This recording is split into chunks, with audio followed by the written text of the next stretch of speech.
오늘 본문은 최후의 만찬 자리에서 예수님께서 계속해서 제자들을 가르치시는 장면입니다. 우리는 지난주에 예수님께서 성만찬을 제정하시는 말씀을 보았죠. 예수님과 제자들이 마지막 유월절 식사를 하는 그 자리에서 예수님께서 자신의 살을 상징하는 떡을 떼어 제자들에게 나누어 주시고, 그리고 자신의 피를 상징하는 포도주를 제자들에게 나누어 주심으로써 함께 먹고 마심으로 예수님이 제자들을 위해 이제 목숨을 내어 주실 것을 그렇게 말씀하셨습니다. 더 나아가서 예수님께서는 제정하신 성만찬 그 식사를 오고 오는 교회의 시대에서 계속해서 행함으로써 끊임없이 나를 기억하라 라는 말씀을 제자들에게 하셨습니다. 예수님께서 떡을 떼어주시고 포도주를 나눠주시는 그 자리에 가롯 유다도 함께 있었죠. 그러나 가롯 유다는 그 자리에서 예수님이 내가 너희를 너무너무 사랑하고 너희를 친구라 부르며 친구인 너희를 위해 목숨을 내어준다라는 그 중요한 진리가 선포되는 그 자리에서 예수님의 말씀을 전혀 듣지도 못하고 받지도 못했습니다. 왜냐? 가룟 유다는 이미 예수님을 팔아넘기기 위해 돈을 종교 지도자들로부터 돈을 받았고, 가룟 유다의 머릿속에는 언제 기회를 틈타서 종교 지도자들에게 말을 하고 예수님을 잡아갈 수 있을지, 그것으로 가룟 유다의 머리가 가득 차 있었기 때문에 예수님이 자신의 목숨을 내어준다라는 그 중요한 말씀도 전혀 듣질 못했습니다. 그 자리에서 예수님께서 말씀하셨죠. 인자는 이미 작정된 대로 가거니와 그를 파는 그 사람에게는 화가 있으리로다. 예수님을 파는 가룟 유다에게는 화가 있을 것이다 라면서 가룟 유다의 슬픈 운명에 대해서 그렇게 말씀하셨습니다. 그리고 이제 이어지는 자리에서 예수님께서 오늘 제자들을 계속해서 가르치시죠. 본문 개요를 소개해드리면 22장 24절에는 먼저 어떤 상황 속에서 예수님의 가르침이 등장하느냐, 제자들이 막 서로 누가 크냐 하면서 다투기를 시작해요. 그러자 예수님께서 22장 25절에서 27절까지 너희는 섬기는 자가 되어야 된다라고 말씀을 하시고, 그리고 28절에서 30절까지는 예수님께서 너희는 지금까지 나와 모든 시험을 함께 받은 자들이다. 너무 잘했다라고 칭찬하시고, 하나님께서 나에게 하나님 나라를 맡기신 것과 같이 나도 너희에게 하나님 나라를 맡긴다. 그리고 미래에 그들에게 주어질 완전한 하나님 나라에서 그들이 받을 상에 대해서 예수님께서 말씀을 하시죠. 그 다음에 31절에서 34절은 예수님께서 베드로의 배신을 예고하시는 장면입니다. 그리고 마지막 35절에서 38절 예수님께서 제자들에게 당부를 하시죠. 이제는 준비해야 될 때이다. 왜 준비해야 될 때이냐? 이제 예수님이 곧 죽으실 것이기 때문에 그런 것이죠. 오늘 본문은 제가 앞서서 말씀드렸듯이 최후의 만찬 자리에서 있었던 장면이에요. 최후의 만찬 자리에 있었다라는 말은 이제 예수님께서 잡히시고 십자가에 죽으실 시간이 정말 코앞까지 다가왔다라는 것을 의미하는 것이죠. 근데 제자들은 너무 몰라요.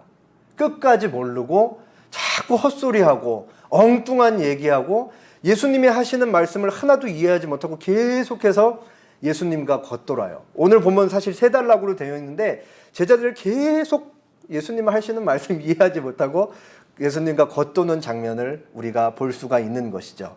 오늘 말씀을 통해 우리들의 연약함, 그리고 하나님의 섭리의 은혜에 대해서 함께 생각해 보는 시간을 갖겠습니다. 먼저 상황 및 예수님의 가르침에 대한 부분 24절에서 27절까지의 말씀입니다. 제가 26절까지 읽고 여러분이 27절 읽어주시면 되겠습니다. 또 그들 사이에 그중 누가 크냐 하는 다툼이 난지라. 예수께서 이르시되 이방인의 임금들은 그들을 주관하며 그 집권자들은 은인이라 칭함을 받으나 너희는 그렇지 않을지니 너희 중에 큰 자는 젊은 자와 같고 다스리는 자는 섬기는 자와 같을지니라. 앉아서 먹는 자가 크냐 섬기는 자가 크냐 앉아서 먹는 자가 아니냐 그러나 나는 섬기는 이 장면을 보면은 예수님 입장에서는 엄청 답답한 상황이고 성경을 읽는 독자인 우리 입장에서 보면은 위로가 되는 장면이기도 하죠. 왜 그러냐? 예수님 이제 돌아가시기 전, 십자가에 달리시기 전에 마지막으로 제자들을 가르치시는 이 중요한 자리에서 제자들이 아직까지도 서로 누가 크냐 하면서 다투고 있는 거예요. 이들이 왜 네가 크냐 내가 크냐, 네가 더 높냐 내가 더 높냐, 네가 수제자냐 내가 수제자냐, 이런 거 갖고 왜 다투고 있었어요? 제자들의 머릿속에 아직까지도 뭐가 있기 때문에 그래요. 우리 선생님이자 메시아이신 예수님께서 메시아 왕국을 세우실 때 내가 거기서 국무총리 자리를 잘 가져야겠구나 라는 의미에서 아직도 다투고 있는 것이죠. 그러니까 예수님 입장에서는 이게 너무 답답할 수밖에 없는 것이죠. 그럼에도 독자인 우리에게는 위로가 되는 것은 무엇이냐? 예수님과 3년 동안 동고동락하면서 그렇게 많은 가르침을 듣고 또 들었는데 제자들이 아직도 모른다라는 사실을 볼 때 얼마나 우리랑 비슷해요. 예수님을 직접 눈으로 보면서 예수님의 눈을 보고 입에서 떨어져 나오는 하나님의 진리인 말씀을 직접 듣고 3년 동안 같이 먹고 잤던 제자들도 그렇게 끝까지 몰랐는데 우리가 오늘날 모르고 있는 것에 대해서도 어떤 의미에서는 우리에게 위로가 되는 것이죠. 예수님께서는 서로 누가 크냐 하며 다투는 제자들을 이제 가르쳐요. 뭐라고 가르치느냐? 예수께서 이르시되 이방인의 임금들은 그들을 주관하며 그 집권자들은 은인이라 칭함을 받는다. 예수님은 여기서 이제 두 가지를 명확하게 대조를 시키세요. 첫 번째로 세상 나라의 집권자들, 세상 나라에서 우두머리에 있는 자들에 대해서 먼저 말씀을 하시고, 그 다음에 하나님 나라를 살아가는 너희들, 하나님 나라 교회를 섬기는 우두머리에 있을 너희들은 세상 나라의 우두머리에 있는 사람들과는 다르다라는 것을 가르치죠. 먼저 예수님께서 세상 나라에 대해서 말씀하실 때 뭐라고 말씀하시냐? 이방인의 임금들은 그들을 주관한다. 세상 왕들은 백성들을 주관한다. 이렇게 말씀하세요. 여기서 주관한다는 뭐냐?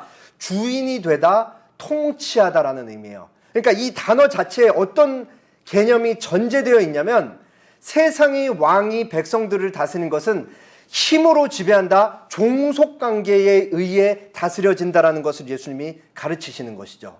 그리고 뒤에 이어지는 내용, 그 집권자들, 일반 백성들을 다스리는 집권자들은 은인이라 칭함을 받는다. 이게 무슨 말이냐면, 이때 당시에 그 나라를 다스리는 정치 지도자들이 받았던 칭호 중에, 보편적인 칭호 중에 하나가 은인이라는 의미예요. 그러니까 그 은인이라는 칭호를 누구로부터 듣겠어요?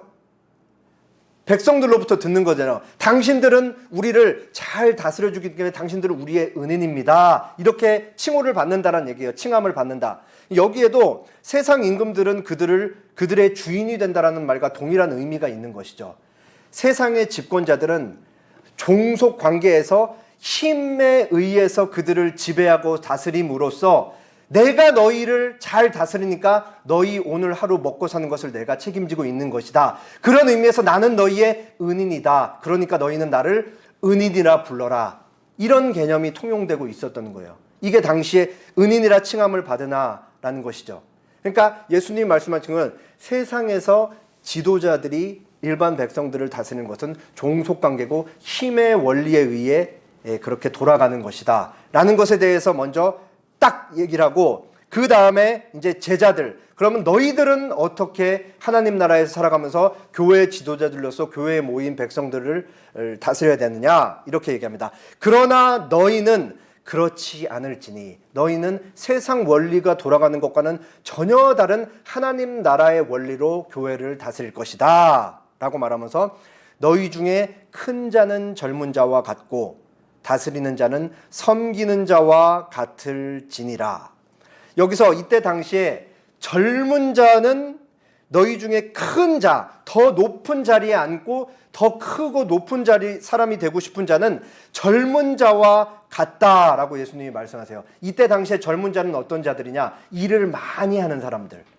노인들은 이미 일을 많이 해서 힘이 다 소리진되고 뭐 막 다리도 쑤시고 걷기도 힘들고 체력이 많이 떨어져 있어가지고 일을 많이 할 수 없는 자들이죠. 그러니까 젊은 자들이 노인들을 위해서 대신 일을 함으로써 노인들을 섬긴다라는 의미에서 큰 자는 젊은 자와 같고, 그러니까 하나님 나라에서 원리는 높은 자리에 있기를 원하는 사람일수록 더 낮은 자리에서 많은 사람들을 섬기는 자라라는 것을 알리시는 것이죠.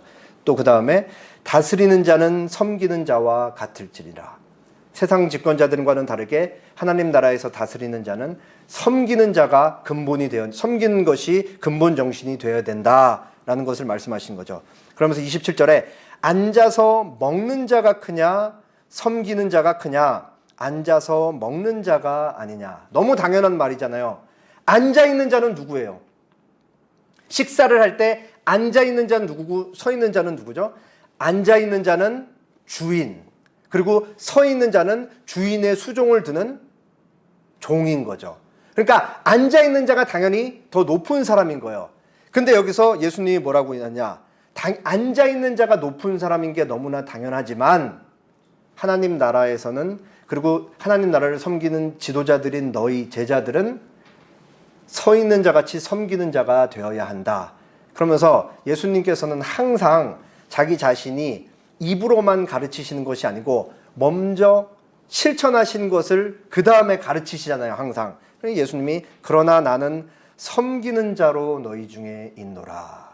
예수님이 제자들을 지난 3년 동안 함께 지내면서 계속 섬기는 자로 함께 있으셨고, 그리고 심지어 지금 이 마지막 함께 식사하는 자리에서 예수님께서 제자들을 위해 뭐를 하셨죠? 발을 씻기셨잖아요. 발은 종이 주인을 씻기는 거죠. 근데 제자들 중에 가장 높은 선생이고 메시아고 하나님의 아들로 계신 예수님께서 제자들의 발을 씻기셨다는 것은 뭐를 의미하는 거예요? 내가 너희의 섬기는 자로 내가 너희의 종이 되겠다라는 것을 예수님이 몸소 가르치신 것이죠. 그뿐만 아니라 예수님께서 성만찬을 제정하시면서 뭐를 말씀하셨어요?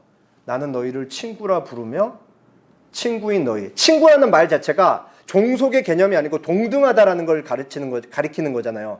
너희는 나와 동등한 자들이며 나는 너희를 친구라 부르는데 친구인 너희를 위해 내 살은 찢길 것이고 내 피는 나는 피를 흘릴 것이다. 내 목숨, 내 생명, 내 전부를 너희를 위해 줄 것이다. 그러니까 예수님은 자기가 줄 수 있는 모든 것을 줌으로써 제자들을 섬겼다라는 것을 여기서 알려주는 것이죠.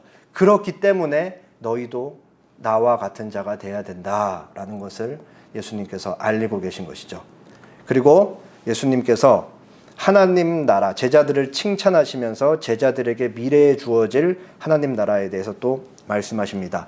28절, 29절, 30절인데요. 제가 28, 29절 읽고 여러분이 30절 읽겠습니다. 너희는 나의 모든 시험 중에 항상 나와 함께한 자들인즉 내 아버지께서 나라를 내게 맡기신 것 같이 나도 너희에게 맡겨 너희로 내 나라에 있어 내 성에서 보호하시며 또는 보좌에 앉아 이스라엘 열두 지파를 다스리게 하노라. 예수님께서 3년 동안 공생의 사역을 하실 때 아주 많은 사람들이 예수님의 제자가 되었었어요, 실제로. 그리고 또 그 중에 많은 사람들이 예수님을 떠나갔죠. 제자가 되었다가 떠나간 사람들도 아주 많다고요. 그러나 지금 예수님과 마지막 식사를 하고 있는 예수님의, 여기엔 지금 가룟 유다는 없으니까 11명의 제자인 너희들은 나와 끝까지 함께한 자들이다 라면서 예수님이 칭찬을 하고 계신 거예요. 실질적으로 이때 당시에 예수님이 유대 사회의 기득권을 잡고 있는 종교 지도자들로부터 굉장히 많은 위협과 공격을 당하셨잖아요. 그러니까 제자들도 자신의 대장인 예수님과 함께하면서 그 기득권층들에게 공격을 받았다는 것은 제자들도 언제나 위험에 노출되어 있다는 것을 의미한 거죠. 제자들이 그걸 다 알면서도 지금까지 예수님을 끝까지 따라왔다라는 거죠. 그러니까 예수님께서 너희는 나와 모든 시험 중에 항상 나와 함께한 자들이다. 내가 너희를 칭찬한다. 예수님께서 이렇게 칭찬하시면서 내 아버지께서 나라를 내게 맡기신 것 같이 나도 너희에게 맡긴다. 하나님께서 나에게 예수님에게 하나님 나라를 맡기신 것처럼 예수님도 이제 하나님 나라를 제자들에게 맡긴다라는 거죠. 예수님께서 왜 제자들에게 하나님 나라를 맡긴다라는 말씀을 지금 이 최후의 마지막 식사 자리에서 하시는 거예요? 예수님 이제 곧 죽으실 것이니까. 이제 예수님은 하나님 보좌 우편에 가셔서 제자들과 함께 하지 못할 것이니까 제자들에게 하나님 나라를 맡긴다라고 하시고, 그리고 이제 먼 미래에 예수님께서 재림하실 때 제자들에게 주어질 상급에 대해서 30절에 말씀하십니다. 너희로 내 나라에 있어 내 상에서 먹고 마시며, 예수님 다시 오실 때 그때는 예수님께서 왕으로 이 땅에 오실 것인데, 그때 예수님의 제자들은 예수님과 함께 한 상에서 우리의 영원한 왕이신 예수님과 함께 먹고 마실 것이다. 그리고 보좌에 앉아 이스라엘 12지파를 다스리게 하려 하노라. 하나님의 선택한 모든 백성들이 참된 의인들만 모이는 그 자리에서 예수님의 이 11명의 제자들은 그들을 다 하나님의 백성들을 다스릴 것이다 라는 상급이 주어지는 것이죠. 여기서 이제 우리가 중요한 선후 관계를 조금 살펴야 될 것 같아요. 이제 예수님께서 섬기는 자에 대해서 말씀하신 다음에 하나님 나라를 너희에게 맡긴다, 그리고 미래에 너희에게 영원한 상급이 이미 보장되어 있다는 것을 말씀하셨는데, 제자들이 섬기는 자로서 교회를 잘 섬기면 이것이 원인이어서 결과로 하나님 나라의 영원한 상급이 주어지는 것이 아니고, 제자들에게 이미 영원한 하나님 나라의 상급, 예수님과 함께 더불어 먹고 마시고 하나님의 백성들을 다스리는 그 상이 보장되어 있는 거예요. 그것을 보장받은 사람으로서 하루하루 살아갈 때 제자들은 교회의 지도자들로서 그들을 섬기는 자로 살아갈 수 있게 된다라는 것이죠. 이게 무엇이 앞에 있느냐에 따라 전혀 다른 신앙생활을 할 수 있게 되기 때문에 이거를 다시 한번 제가 말씀을 드리는 거예요. 우리는 살아갈 때 내 이웃을 내 몸과 같이 사랑하는 말씀, 이것은 예수님만 절대적으로 1%의 오차 없이 100% 완벽하게 이 땅에서 살면서 지키셨어요. 우리는 구원받은 이후에도 이것을 전혀 쫓아갈 수가 없어요. 그러나 우리가 예수님대로 내 이웃을 내 몸과 같이 사랑해야만 천국에 갈 수 있다라고 생각을 하면은, 그럼 천국에 갈 수 있는 사람이 한 명도 없잖아요. 그러나 우리는 이미 천국의 보상을 받고 예수님의 십자가 사역을 믿는 자로서 거기에 감사하며 자발적으로 그렇게 살아가기 위해 노력하는 자들이 된 것이죠. 자, 이어지는 말씀에선 예수님께서 베드로의 배신을 예고하십니다. 시몬아 시몬아, 보라, 사탄이 너희를 밀가부르듯 하려고 요구하였으나 그러나 내가 너를 위하여 내 믿음이 떨어지지 않기를 기도하였으니 너는 돌이킨 후에 내 형제를 굳게 하라. 그가 말하되 주여, 내가 주와 함께 오게도 죽는 데에도 가기를 각오하였나이다. 34절 같이 읽겠습니다. 시작. 이르시되 베드로야,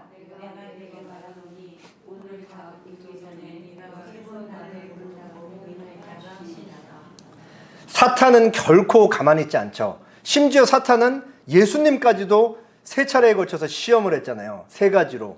근데 이제 사탄은 교회의 이제 지도자격이 될 베드로를 아주 극심하게 맹렬하게 공격할 것을 예수님께서 말씀하십니다.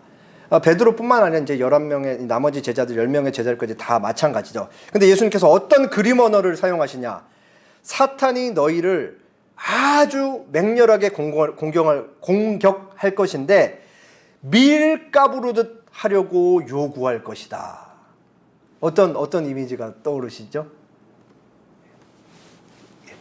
키로 막 치면서 쭉정이는 바람에 이렇게 날려가고 알곡은 무거우니까 남아져서 진짜만 남는 이 이미지. 이게 보면서 우리는 뭐가 떠올라요? 엄청나게 흔들어 제낀다라는 거예요. 사단이 우리를 결코 가만 놔두지 않고 계속해서 이쪽 저쪽 위 아래 양 옆으로 우리를 흔들어 제낄 것이다. 그것이 바로 밀가부르듯 너희를 요구할 것이다. 한시도 너희를 가만히 놔두지 않을 것이다. 왜요? 사단은 어떻게 해서든 제자들과 예수님의 사이를 이간질시키고 거짓말하고 속여서 떼어뜨려 놔서 영원한 파멸로 이끌기를 원하는 그 한 가지 목적만을 가지고 존재하기 때문에 그런 것이죠. 그러나 예수님께서 말씀하십니다. 내가 너를 위하여 내 믿음이 떨어지지 않기를 기도하였으니 너는 돌이킨 후에 내 형제를 굳게 하라. 이 말씀을 예수님께서 이제 베드로와 제자들에게 딱 하시고 하니까 이제 베드로가 반응을 하죠. 주여, 내가 주와 함께 오게도 죽는 데에도 가기를 각오하였나이다. 그러니까 예수님께서 베드로야, 내가 내게 말하노니 오늘 닭 울기 전에 내가 3번 나를 모른다고 부인하리라. 이게 참 베드로는 이런 의미에서 되게 매력적인 것 같아요. 그러니까 이 베드로는 뭔가 이렇게 생각이 팍 떠오르면은 이렇게 한번 생각을 거치지 않고 바로 이렇게 바로바로 튀어나오는 스타일. 어떤 의미에서는 되게 부럽죠. 뭐가 부럽냐? 그냥 항상 그렇게 그냥 진심으로 살아가는 게 부러운 거예요. 생각하지 않고 이것저것 재지 않고 따지지 않고 계속해서 그냥 자기의 진심을 이렇게 말하면서 살아가는 것이죠. 그런데 어떤 의미에서는 자기 객관화가 굉장히 부족한 것 같아요. 자기 자신이 얼마나 자기 자신이 연약한지도 모르고 내가 주님을 위해 죽는 데까지 따라가겠나이다라고 호언장담하는 이 모습. 그럼에도 불구하고 여기서 베드로의 마음 속에는 거짓됨은 조금도 없다라는 것은 우리가 부정할 수 없죠. 베드로는 지금 진실된 고백을 하고 있는 거예요. 예수님, 예수님 정말 사랑합니다. 당신을 위해서 내가 감옥까지 죽는 데까지도 따라갈 수 있습니다. 라고 이렇게 장담하면서 자기 확신에 차서 얘기를 하고 있는 것이죠. 예수님이 웃기지 마라. 물론 웃기지 마라 이런 어조는 아니었겠지만 베드로야, 너 이제 나 곧 3번이나 부인할 거야 라고 하죠.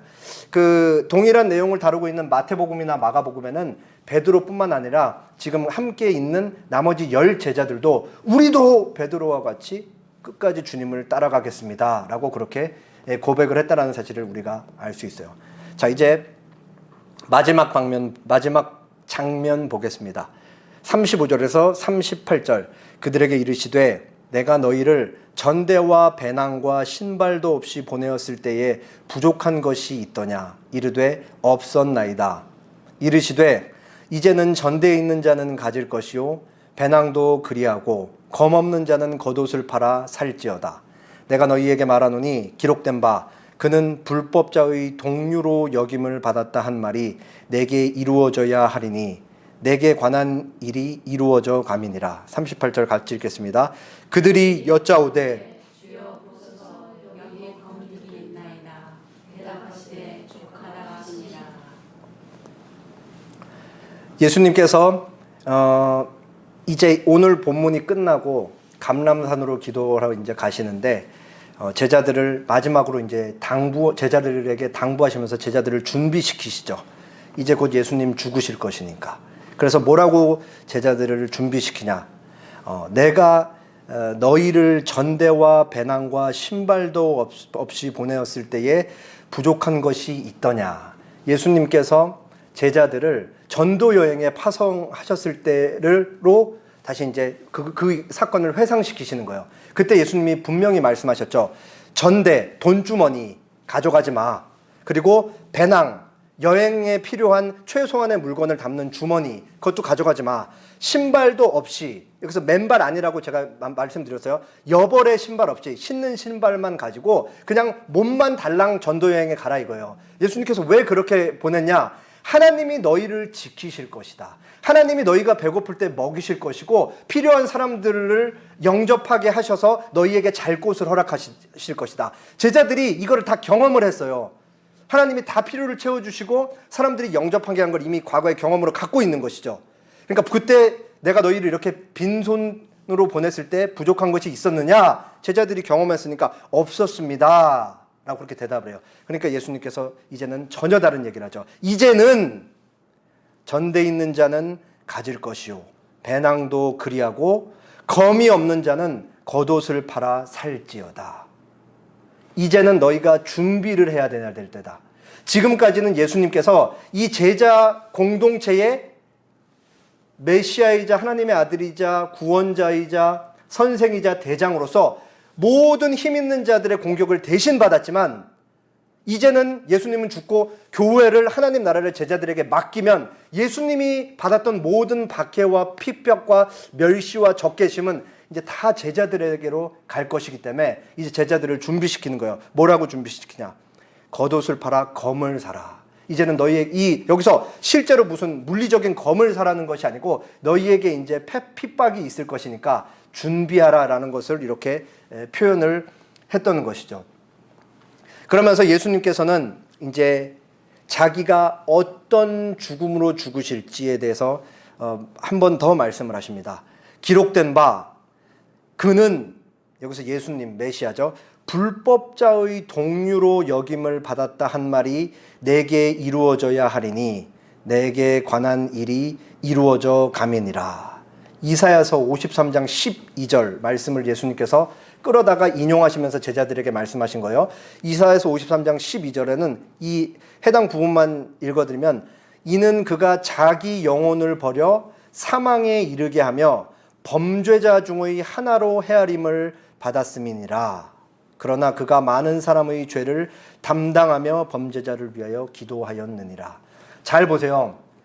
이때 당시뿐만 아니라 오늘날까지도 여전히 사람들에게 변하지 않는 인식 하나가 있죠. 그것은 예수님의 죽음에 대한 거예요. 이때 당시에 예수님이 어떤 죄목으로 십자가형을 받으셨죠? 선동죄. 로마 제국의 속국이었던 고대 이스라엘에서, 유대 나라에서 반란을 일으켜서 정치적인 독립을 따내려고 하는 그 선동죄로 고발을 당해서 결국 십자가에 죽는 거예요. 가장 극악한 십자가형을 받는 것이죠. 그러니까 예수님은 범법자로 죽는 거라고요. 로마 군인들이 볼 때, 예수님을 받아들이지 않는 유대인들이 볼 때 예수님은 죄를 지어서 마땅히 죽는 사람으로 죽는 거라고요. 근데 놀랍게도 그게 이미 수백 년 전에 이사야 선지자의 입을 통해 예언이 돼 있었던 것이죠. 제가 며칠 전에 어떤 방송 들었는데 거기에 나와 있는 한 지성인도 이렇게 얘기를 하더라고요. 예수 그리스도를 우리가 알지 않냐? 예수 그리스도 범법해서 죽은 자다. 그렇지만 우리에게는 전혀 다른 거예요. 믿음이 없는 자들에게는 예수님은 범법자로 죽었지만 믿음이 있는 우리에게는 예수님은 왜 죽은 거예요? 이사야서 53장 12절에 이미 나와 있듯이 그가 많은 사람의 죄를 담당하기 위해 죽었다. 그리고 이 이사야서 53장 앞절에 제가 여러 번 인용했던 말씀 있잖아요. 그가 찔림은 우리의 허물 때문이요, 그가 상함은 우리의 죄악 때문이라. 믿음의 눈으로 받아들이고 이걸 믿는 우리에게는 예수님의 죽음은 범법자의 죽음이 아니라 나의 죄 때문에 하나님의 진노를 대신 받은 죽음이었다라는 것이죠. 그러나 믿음이 없이 예수님의 죽음을 보면 그냥 한낱 죄지어서 그 십자가에 달린 사람으로 보일 뿐이에요. 물론 예수님을 4대 성인으로 칭송하고 있지만 여전히 그렇게 보는, 예수님을 범법자의 죽음으로 보는 많은 사람들이 있다라는 것을 우리가 알 수 있는 것이죠. 그러면서 예수님께서 자기가 이제 어떠한 죽음을 죽을지에 대해서 이렇게 말하고 그것이 이미 구약 성경에 예언되어 있던 것이다 라는 것을 얘기하죠. 이게 제자들이 나중에 이제 알게 돼요. 오순절에 이제 성령이 이제 제자들에게 임한 다음에 이 말씀이 무슨 얘기인지 이때는 못 알아들어요. 그러니까 이런 엉뚱한 소리를 하는 거죠. 38절에 그들이 여짜오되 주여 보소서 여기 검이 둘이 있습니다. 뭐예요? 예수님이 이제 뭔가를 할 때가 왔구나 하면서, 그래서 우리에게 겉옷을 팔아 검을 준비시키는구나. 우리가 전쟁을 준비해야 되냐? 그런데 검을 2자루만 준비해놓고 검이 2개 있나이다 이러고 있는 거예요. 그러니까 예수님께서 뭐라 그러세요? 족하다. 여기서 족하다라는 말은 이 얘기 그만하자. 그러니까 제자들이 너무 못 알아들으니까 얘기해도 의미가 없으니까 이제 여기는 여기서 일단락 짓자. 그렇게 해서 오늘 본문이 끝이 납니다. 오늘 본문에 등장하는 제자들의 모습에 공통점이 있어요. 부정적인 공통점이 있고 긍정적인 공통점이 있어요. 제가 사실 설교 앞부분에서 짧게 그냥 지나가듯이 얘기를 했는데 오늘 본문에 등장하는 제자들의 부정적인 공통점이 뭘까요? 제자들은 끝까지 예수님께서 십자가에 달려고 돌아가시기 전까지도 너무나 무지하고 너무나 연약했다라는 것을 우리가 알 수가 있는 것이죠. 예수님께서 뭘 하고 계신지, 어디를 향해 가고 계신지, 그 이유는 무엇인지를 제자들은 전혀 모르고 있는 거예요. 그리고 이 가장 어두운 밤, 이제 다음 주 겟세마네 기도가 이제 예수님 잡히시기 직전에 거의 이제 최고점을 찍는 그 핏방울이 땀방울이 되도록 예수님께서 하나님 앞에 이 잔을 내게서 옮겨 주십시오 라고 기도할 수밖에 없을 만큼 예수님께서 두려움과 공포에 직면한 그 겟세마네 기도 직전에 가르치는 이 칠흑 같은 이 어두운 밤 전에 제자들에게 가르쳤는데, 제자들은 여전히 딴소리를 하고 있으면서 서로 누가 높냐 하면서 다투고 있는 것이죠. 그럼에도 오늘 본문에 나타난 제자들의 아주 긍정적인 공통점이 있어요. 그게 뭐냐? 예수님을 진심으로 사랑한다라는 것이죠. 지금 예수님과 함께하고 있는 11명의 제자들은 단 한 명도 빠짐없이 정말 진실되게 예수님을 사랑하고 있는 거예요. 그래서 베드로가 그렇게 진심을 고백하면서 나는 주님과 함께 감옥까지도 죽음까지도 따라가겠나이다, 이 얘기를 하는 거죠. 제자들은 모두 예수님을 사랑합니다. 그리고 이 제자들이 예수님을 사랑하는 이유는, 근원적인 출발점을 따져보면 예수님께서 제자들을 먼저 부르시고 지난 3년간 예수님께서 정말 담없는 사랑으로 제자들을 가르치시고 제자들을 사랑해 주셨기 때문에 그 사랑이 너무나 커서 예수님을 사랑할 수밖에 없게 된 거죠. 이게 아주 중요한 포인트예요. 지금 예수님과 제자들은 사랑의 관계로 얽혀 있다. 그리고 이 위에 제자들의 연약함과 무지함이 놓이는 거예요. 이 위에. 그러니까 앞으로 그 베드로의 호언장담, 그리고 나머지 10명의 제자들도 우리도 그렇게 주를 따르겠나이다 라고 하지만 예수님 잡히시고 제자들 다 흩어지고 베드로 대제사장의 집까지 쫓아가지만 예수님을 3번이나 부인하고 저주하면서까지 나는 예수님과 함께한 사람이 아니다라고 예수님도 부인하고 자기 자신의 3년 동안 통으로 부정하잖아요.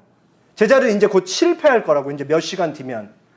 그럼에도 불구하고 그들의 삶은 결코 실패로 끝나지 않을 것이다. 왜 그러냐? 예수님께서 이미 본문에서 그 얘기를 하셨죠.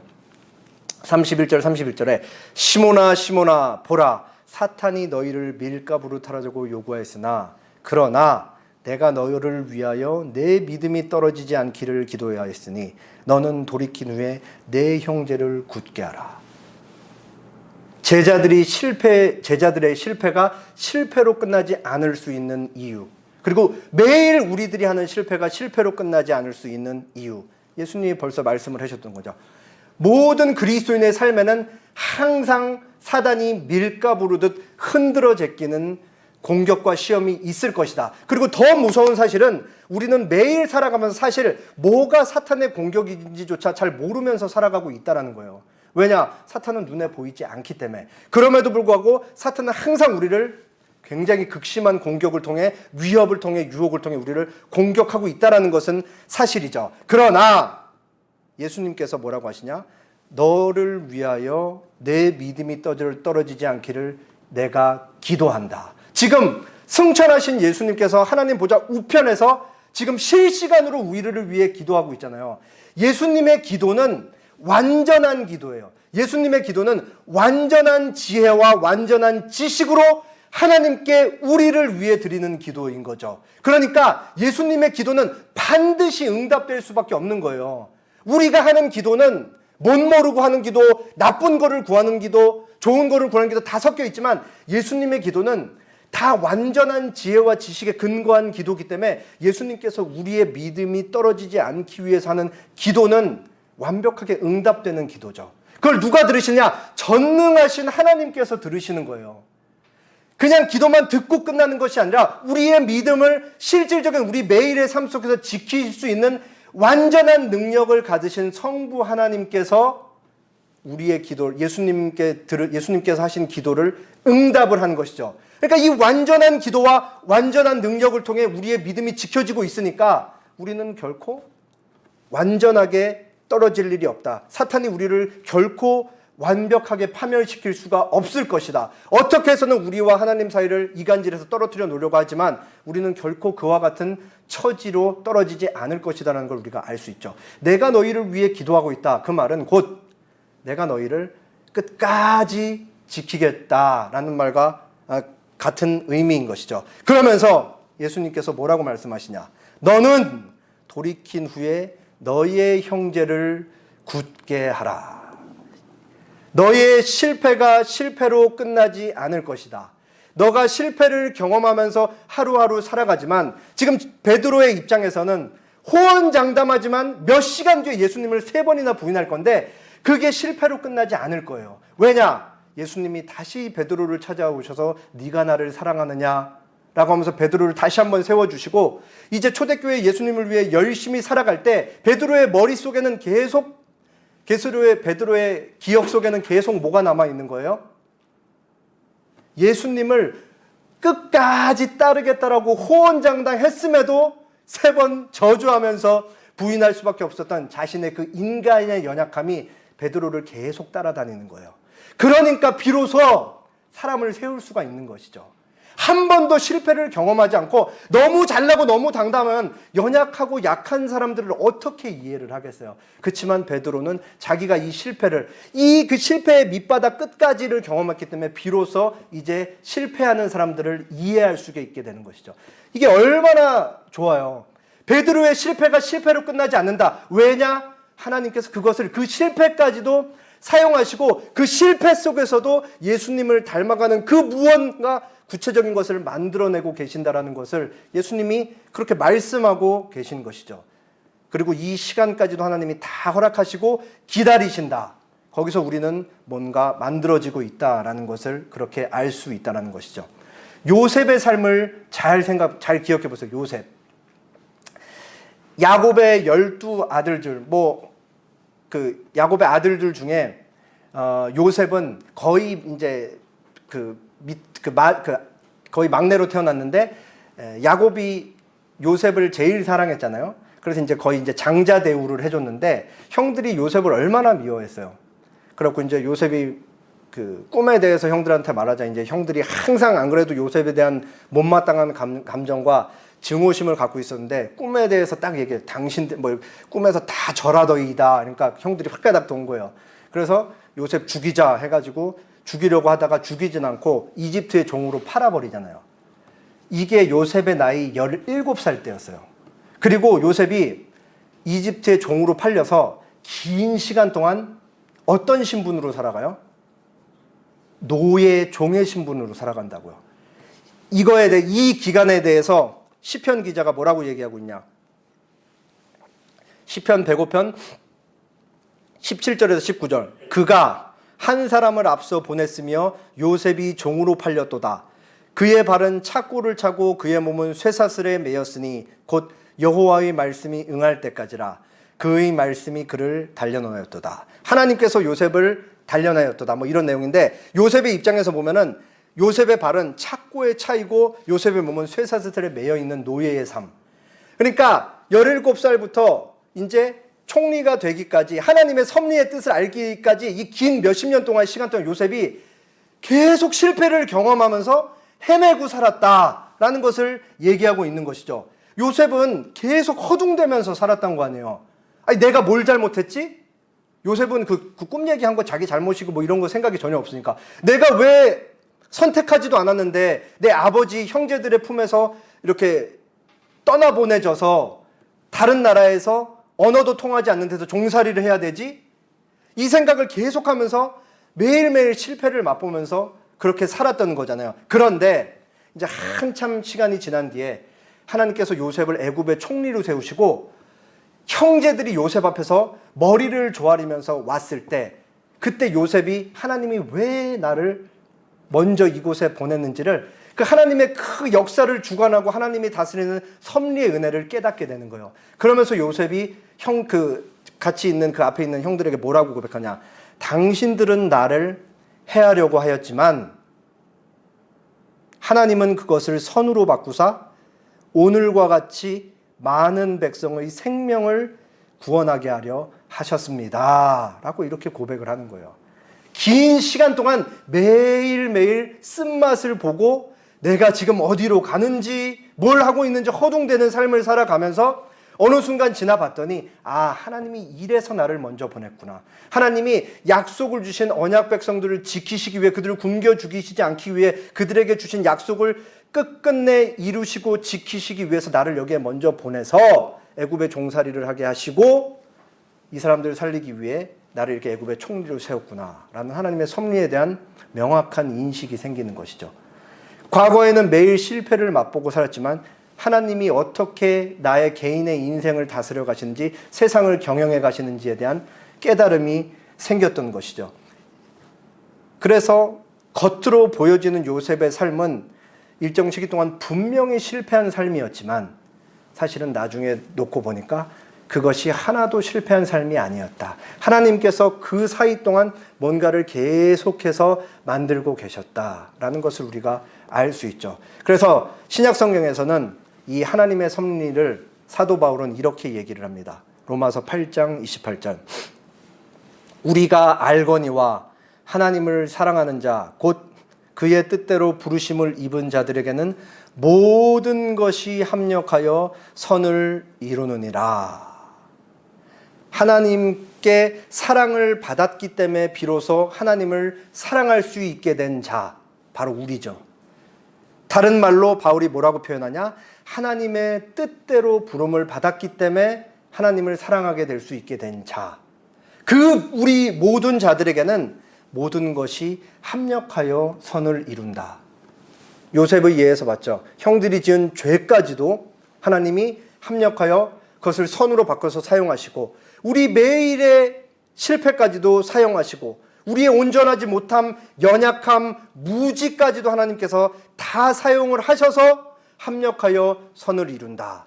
그리고 우리가 이것들을 경험하게 될 때 비로소 우리가 겪는 똑같은 실패를 통해 다른 사람들이 우리가 걸었던 그 길을 걸어올 때 우리가 비로소 그들을 세워줄 수 있는 내용이 생기는 것이죠.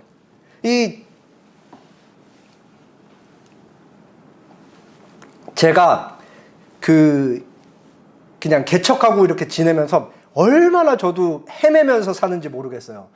내가 지금 뭘 하고 있나? 내가 지금 잘하고 있는 건 맞나? 그리고 내가 지금 바른 방향으로 가고 있는 게 맞나? 계속 왔다 갔다, 맞나 틀리나? 이런 고민이 있는 거예요. 그리고 삶에서 나는 주님의 뜻대로 하루하루 너무 잘 살고 있으니까 나는 매일매일 승리를 쟁취하면서 그렇게 살고 있다 라고 느낀 적은 아예 없습니다. 아마 이렇게 평생 살아야겠죠. 그러니까 그 1년을 365일 단위로 놓고 볼 때, 365일로 놓고 볼 때 우리의 인생은 명확한 승리의 기쁨을 맛보면서 그렇게 살아가는 날들로 채워지진 않는다라는 거예요. 뭐가 옳은지, 하나님은 나에게 뭘 원하시는지, 예수님이 어느 때는 너무 가까우지만 또 어떤 때는 너무 낯설어 보이고, 성령님은 나랑 내주에 계신다는데 도대체 나에게 뭘 말씀하고 계시는지도 모르겠고, 하나님을 사랑하고 이웃을 사랑하려는데 내 삶에서는 좀처럼 일어나질 않고, 막 이런 온갖 복잡한 내적 갈등과 외부의 위협과 유혹들로 매일매일 고단하고 모르기 때문에 비명 지르고 악을 지르면서 그렇게 하루하루 실패를 맛보고 살아가는 우리의 삶이 바로 우리의 매일로 그렇게 채워지는 거죠. 그러나 오늘 본문을 통해 우리가 알 수 있죠. 이런 실패 속에도 우리가 영원한 파멸로 가지 않는 건 완전한 지혜로 우리를 기도하시는 예수님이 지금 이 시간에도 기도하고 계시다라는 것이고, 그렇게 우리를 끝까지 지키실 것이다. 더 나아가 너희가 지금 경험하는 그 실패로 너희는 누군가를 세울 수 있게 될 것이다. 왜냐? 하나님이 그 실패하는 매일의 삶 속에 구체적인 내용을 만들어 가고 계시니까. 누군가에게 먼저 믿음의 본을 따라 살면서 실패하는 사람으로서 살았던 그 믿음의 내용을 가지고 누군가에게, 그 후배들에게 얘기할 수 있는 그 시간이 올 것이다. 너는 나중에 사람을 세우라. 그게 이제 아까 말씀드린 대로 너는 돌이킨 후에 내 형제를 굳게 하라, 이 말씀이 되는 것이죠. 이게 누가복음이 거의 끝날 때쯤 되니까 앞에 있는 걸 자꾸 이게 재탕을 해서 사용하는데 여러분이 다들 잊었을 거라 생각을 하고 조금 도종환 시인의 흔들리며 피는 꽃을 다시 소개합니다. 제가 찾아봤더니 아주 오래전에 인용을 했어요. 한 1년 9개월 전에. 흔들리지 않고 피는 꽃이 어디 있으랴. 이 세상 그 어떤 아름다운 꽃들도 다 흔들리면서 피었나니 흔들리면서 줄기를 곧게 세웠나니 흔들리지 않고 가는 사랑이 어디 있으랴. 젖지 않고 피는 꽃이 어디 있으랴. 이 세상 그 어떤 빛나는 꽃들도 다 젖으며 피었나니 바람과 비에 젖으며 꽃잎 따뜻하게 피었나니 젖지 않고 가는 삶이 어디 있으랴. 우리 인생은 평생 흔들릴 수밖에 없을 거예요. 왜냐? 우리 존재가 불안하기 때문이죠. 우리가 예수님을 믿은 이후에도 우리의 삶은 여전히 불안하고 우리라는 존재는 여전히 불완전해요. 그렇기 때문에 평생 이리저리 흔들리면서 거기다 사단이 자꾸 막 이렇게 막 흔들어 제끼니까 뭐가 어디에 있는지도 모른 채로 그렇게 살다가 결국에는 예수님께서 우리에게 약속을 보상하신 그 영원한 하나님 나라의 자리까지 가게 될 것이죠. 왜냐? 하나님께서 흔들리는 우리의 인생을 완전한 섭리로 다스리고 지키시기 때문에 그럽니다. 마지막으로 제가 좋아하는 스위스 종교개혁자 하인리 블링거 목사님의 하나님의 섭리에 대한 신앙 고백을 소개하고 마치겠습니다. 만일 우리가 만사를 하나님께서 섭리로 다스리도록 맡겨두면 그것으로 충분하다. 우리는 어떤 일을 가지고 걱정하지 않아도 된다. 모든 사물의 끝을 지정하신 하나님께서 매사의 시작과 더불어 그 일의 목표에 이르기까지 방도도 정해놓으셨기 때문이다. 우리가 평생 무지와 연약함 속에 살아갈지라도 하나님께서 우리의 시작과 끝을 다 정해놓으셨기 때문에 괜찮다라는 블링거 목사님의 섭리에 대한 신앙 고백입니다. 기도하겠습니다.